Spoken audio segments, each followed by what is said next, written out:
Programang ito ay rated SPG. Striktong patnubay at gabay ng magulang ang kailangan. Maaaring may masiselang tema, lengguwahe, karahasan, sexual, horror o droga na hindi angkop sa mga bata. Huling-huli sa akto ni Eira ang ginagawang kalokohan ni Attorney Alon. Alamin natin. Welcome back sa aking channel, mga kaganapan sa Lilet Matias. Habang ang lahat ay abala sa kanilang mga iniisip, ang takot at pangamba ay patuloy na lumalalim. Si Menard na nahulog na sa kamay ng mga pulis ay patuloy na binibigyan ng pressure upang magturo ng iba pang mga kasabwat sa krimen. Sa bawat sandali ng kanyang pagdududa, patuloy siyang pinapalakas ng mga pulis at nililet na tiyak na matutuklasan nila ang buong katotohanan. Ngunit sa kabila ng mga tanong na inaasahan nilang sasagutin ni Menard, may mga pagkakataon na siya'y nag-aatubili, nag-iisip ng masama at naguguluhan. Ngunit ang tunay na hamon ay ang sitwasyon ni Attorney Alon na sa likod ng bawat galak at tagumpay sa loob ng firm. May mga madilim na lihim na patuloy na nagtatago. Habang ang mga ebidensya laban kay Menard ay dumarami, ang mga katotohanan ay nagsisimulang magdikit at ang pangarap ni Attorney Alon na manatiling malinis at matatag ay nagsimulang magbago. Sa kabila ng mga pagtatangkang takasan ang mga akusasyon, napansin na ni Eira ang mga kakaibang kilos ni Attorney Alon. Hindi niya na kayang itago pa ang mga hindi maipaliwanag na aksyon at mga tingin na naglalaman ng matinding tensyon. Nagsimula siyang maghinala na may mas malalim pang relasyon sa pagitan ni Alon at ni Sabrina. At kung ito ang magiging simula ng pagbagsak ng kanyang kasamahan, pati na ang buong firm.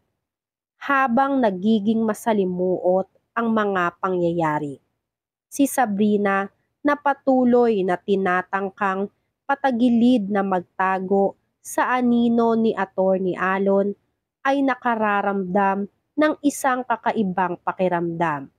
Isang pakiramdam na magkakaroon ng lakas upang labanan ang matinding pagsubok. Sa kabila ng mga banta at takot na dulot ni Attorney Alon, natutunan niyang hindi siya maaaring manatili sa likod ng kanyang takot.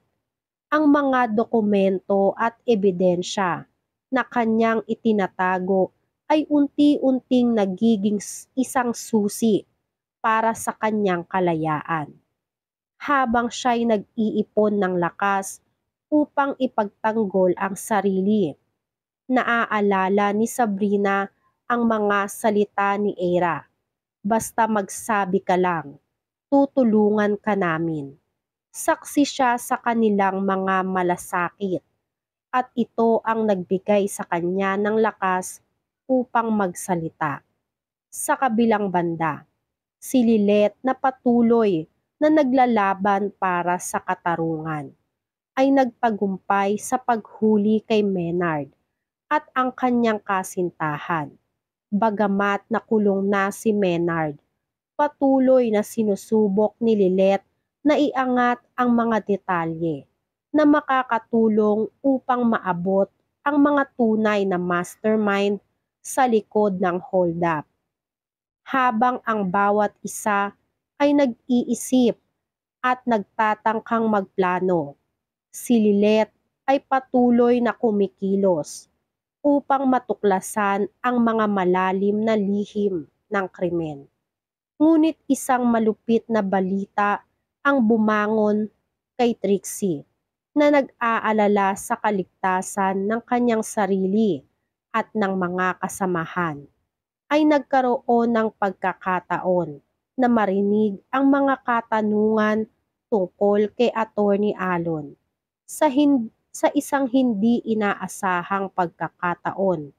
Si Trixie, sa gitna ng kanyang takot, ay natuklasan ang isang pahiwatig na magbubukas ng higit pang posibilidad. Tila ba may mga hindi pa nasasabi at nakatagong kasinungalingan sa likod ng pagkatao ni Attorney Alon.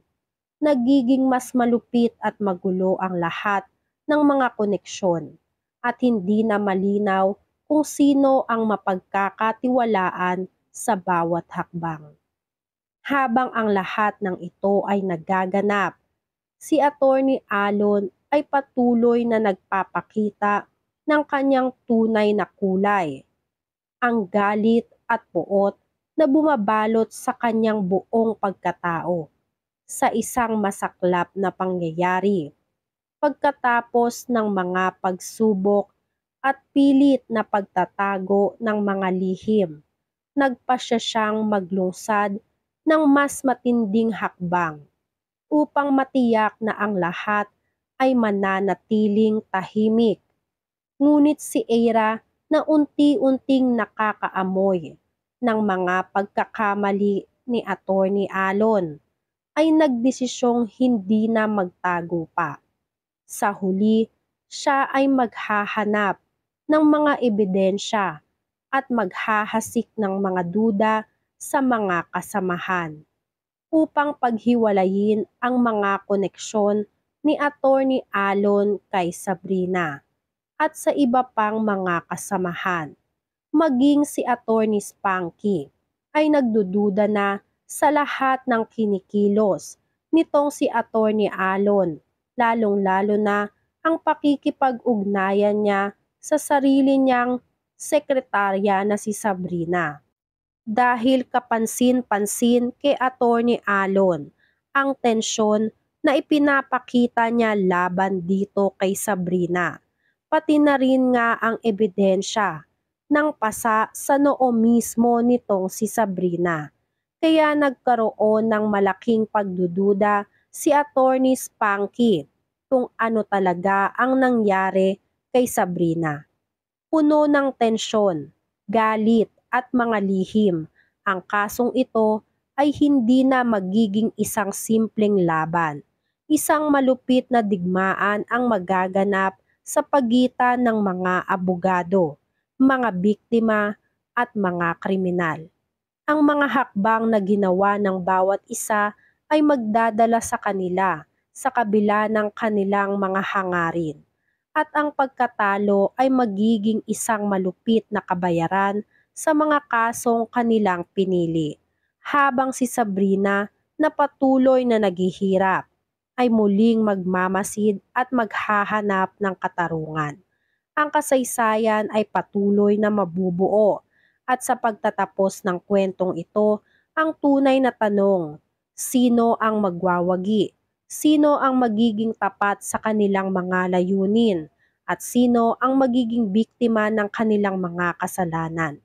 Yan nga ang mga kaganapan at mga dapat nating abangan dito sa Lilet Matias. Kung gusto nyo pa ng mga ganitong klaseng video ay mag-subscribe at i-like itong video na to.